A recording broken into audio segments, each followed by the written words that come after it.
The Hindu analysis 16 जनवरी 2024। अंतर्राष्ट्रीय ऊंट महोत्सव राजस्थान के बीकानेर में शुरू हुआ। 3 दिवसीय अंतर्राष्ट्रीय ऊंट महोत्सव राजस्थान के सांस्कृतिक रूप से समृद्ध जिले बीकानेर में बड़े उत्साह के साथ शुरू हुआ। महोत्सव की शुरुआत एक आकर्षक हेरिटेज वॉक के साथ हुई, जिसने लोक संस्कृति के उत्सव का मंच तैयार किया, जिसने घरेलू और विदेशी दोनों पर्यटकों को मंत्रमुग्ध कर दिया। गंगा सागर मेला 2024 भारत का दूसरा सबसे बड़ा मेला। गंगा सागर मेला भारत की जीवंत सांस्कृतिक और आध्यात्मिक टेपेस्ट्री के प्रमाण के रूप में खड़ा है। पश्चिम बंगाल के सागर द्वीप में हर साल आयोजित होने वाले इस शानदार मेले ने देश में दूसरा सबसे लोकप्रिय मेला होने का गौरव हासिल किया है, जो केवल श्रद्धेय कुंभ मेले से आगे है। ये त्योहार बड़ी संख्या में भक्तों को आकर्षित करता है, जो अनुष्ठानों में भाग लेने, आध्यात्मिक शुद्धि की तलाश करने और अत्यधिक उत्साह के साथ जश्न मनाने के लिए एकत्रित होते हैं। कर्नाटक में बेरोजगार युवाओं के लिए कांग्रेस सरकार द्वारा युवा निधि शुरू की गई। मुख्यमंत्री सिद्धारमैया और उपमुख्यमंत्री डी.के. शिवकुमार ने 12 जनवरी को शिवमोग्गा में कर्नाटक के शिक्षित बेरोजगार युवाओं के लिए कांग्रेस की 5वीं चुनावी गारंटी युवा निधि योजना लॉन्च की। उनके कैबिनेट सहयोगियों के अलावा शिवमोग्गा और पड़ोसी जिलों के हजारों लोग और युवा इस लॉन्च के लिए आए। ये योजना उन स्नातकों और डिप्लोमा धारकों को वित्तीय सहायता प्रदान करती है, जिन्हें अभी तक नौकरी नहीं मिली है, लेकिन केवल अधिकतम 2 वर्षों के लिए राज्य सरकार के स्किल कनेक्ट पोर्टल पर अपना पंजीकरण कराने वाले स्नातकों और डिप्लोमा धारकों को प्रशिक्षण प्रदान किया जाएगा।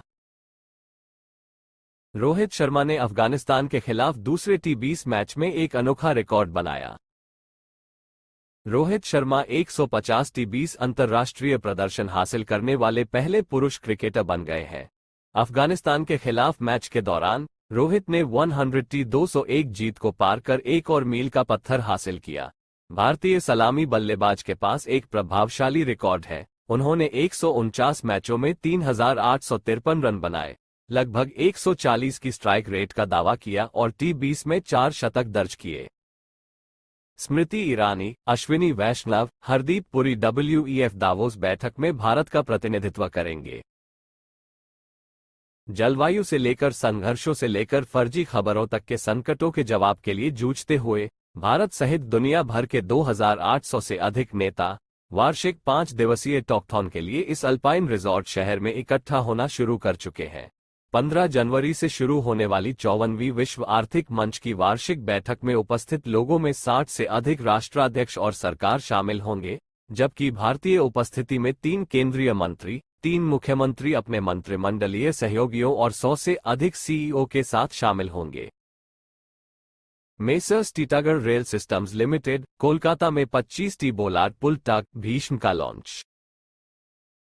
25 T bollard pull BP tug Bhishma को 14 जनवरी 24 को messrs Titagarh rail systems limited, messrs TRSL, Kolkata में कमांडर S. श्री कुमार, युद्धपोत उत्पादन अधीक्षक, कोलकाता, द्वारा लॉन्च किया गया था। ये टग भारत सरकार की मेक इन इंडिया पहल का गौरवशाली ध्वजवाहक है। भारत सरकार की आत्मनिर्भर भारत पहल के अनुरूप 6 25 TBP टग्स के निर्माण और वितरण के लिए मेसर्स TRSL, कोलकाता के साथ अनुबंध संपन्न हुआ। इन टगों का निर्माण भारतीय शिपिंग रजिस्टर IRS के वर्गीकरण नियमों के तहत किया जा रहा है। JP नड्डा ने पहली बार मतदाताओं तक पहुंचने के लिए भाजयुमो का नमो नवमतदत्त पंजीकरण पोर्टल लॉन्च किया। भारतीय जनता युवा मोर्चा भाजयुमो गर्व से नवमतदाता सम्मेलन के सफल लॉन्च की घोषणा करता है, जो देश भर में नए मतदाताओं नवमतदाता को शामिल करने के उद्देश्य से एक राष्ट्रव्यापी पहल है। माननीय प्रधानमंत्री श्री नरेंद्र मोदी के दूरदर्शी मार्गदर्शन के तहत अभियान पहली बार मतदाताओं को उज्जवल भारत के लिए सूचित विकल्प चुनने के लिए प्रोत्साहित करता है। नई दिल्ली में भाजपा मुख्यालय में भाजपा के राष्ट्रीय अध्यक्ष श्री JP नड्डा ने आधिकारिक तौर पर नव मतदाता सम्मेलन पंजीकरण पोर्टल और आउटरीच बढ़ाने के लिए एक समर्पित मिस्ड कॉल नंबर का उद्घाटन किया। इस अवसर पर भाजपा के राष्ट्रीय महासचिव श्री सुनील बंसल और श्री विनोद तावडे उपस्थित थे। एक्सपीरियन ने मनीष जैन को भारत का कंट्री मैनेजिंग डायरेक्टर नियुक्त किया। सूचना सेवाओं में वैश्विक अग्रणी एक्सपीरियन ने भारत में अपने परिचालन के लिए मनीष जैन को देश का प्रबंध निदेशक नियुक्त किया है। यह नियुक्ति कंपनी की नेतृत्व टीम को मजबूत करने और भारत में अपनी बाजार उपस्थिति का विस्तार करने के प्रयासों में एक महत्वपूर्ण कदम है।